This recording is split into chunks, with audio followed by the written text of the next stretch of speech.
Shalom, selamat sore. Saya Novita Sapriani Sinlailoe. Di sini saya akan membawakan firman Tuhan dari Amsal 23 ayat 18 yang berbunyi, karena masa depan sungguh ada dan harapanmu tidak akan hilang. Jadi kenapa saya ambil renungan ini? Karena menurut saya banyak mahasiswa atau banyak teman-teman yang kecewa dengan kayak contohnya di dalam kampus kami, mungkin ada yang merasa kecewa dan tidak mau kuliah lagi seperti itu. Jadi saya akan mengangkat firman Tuhan ini sebagai motivasi agar membuka wawasan atau membuka pikiran teman-teman tentang masa depan itu selalu ada. Yang penting kita tahu caranya untuk selalu bersyukur dan selalu menjalankan semua itu. Nah, ayat ini mengajarkan semua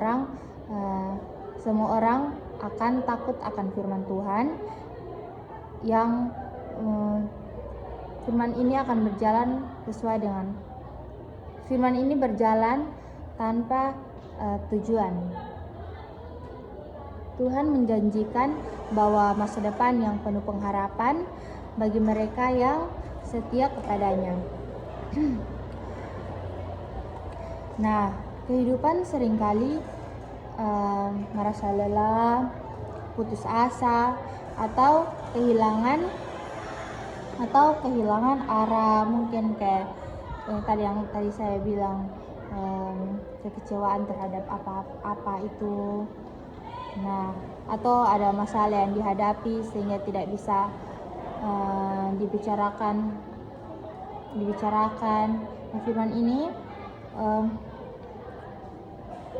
firman ini mengajarkan kita kalau masa depan itu sungguh ada. Masa depan itu nyata dan tidak akan hilang.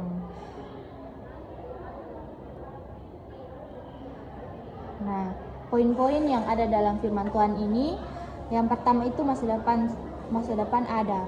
Tuhan sudah merencanakan yang indah bagi kita. Itu ada di Yeremia 29 ayat 11. Apapun kondisi kita saat ini, selalu ada jalan yang Tuhan buka. Nah, poin kedua itu harapan tidak akan hilang. Dunia bisa mengecewakan, tapi pengharapan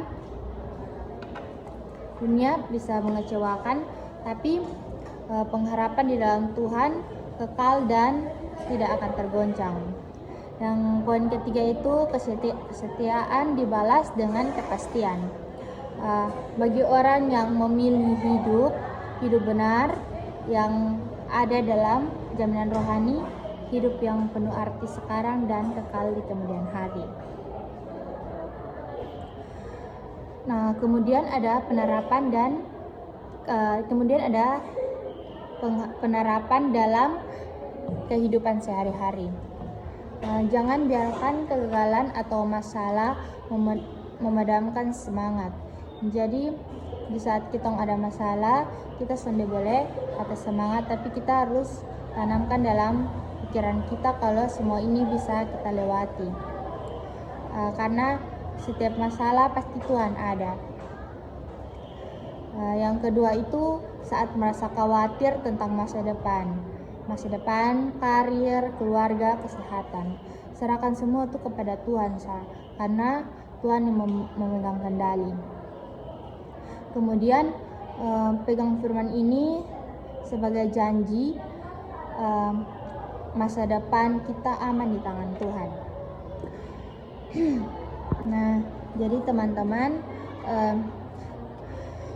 renungan kita sebagai mahasiswa itu bagaimana masa depan kita tetap lulus, apakah pekerjaan sesuai dengan jurusan yang didapatkan atau tidak, kemudian bagaimana dengan keluarga, keuangan, dan mimpi yang dicapai.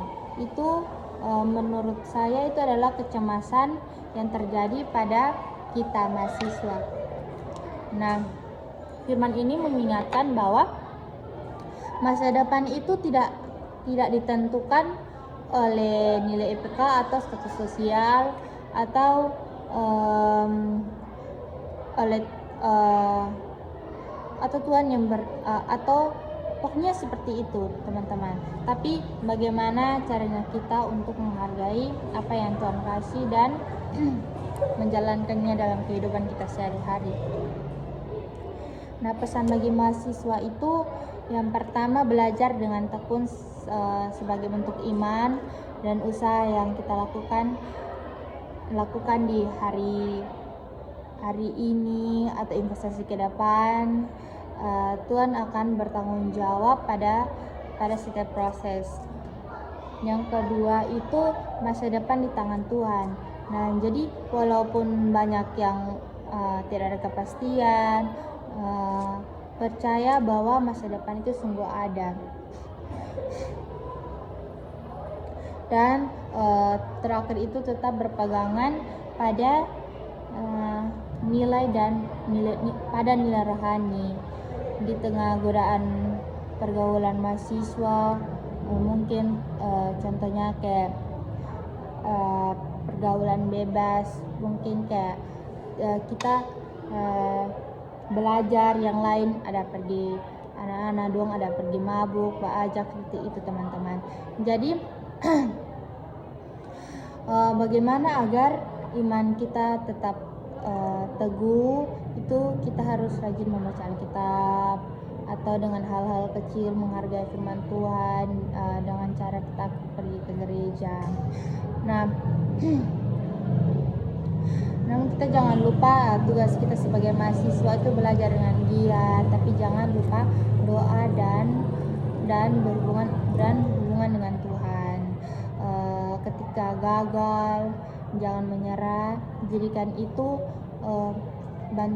batu loncatan untuk bangkit. Jadi jangan kita sudah di dalam keadaan yang terpuruk kita tidak mau bangkit lagi, tapi kita harus bangkit karena kita anak muda. Seperti itu teman-teman.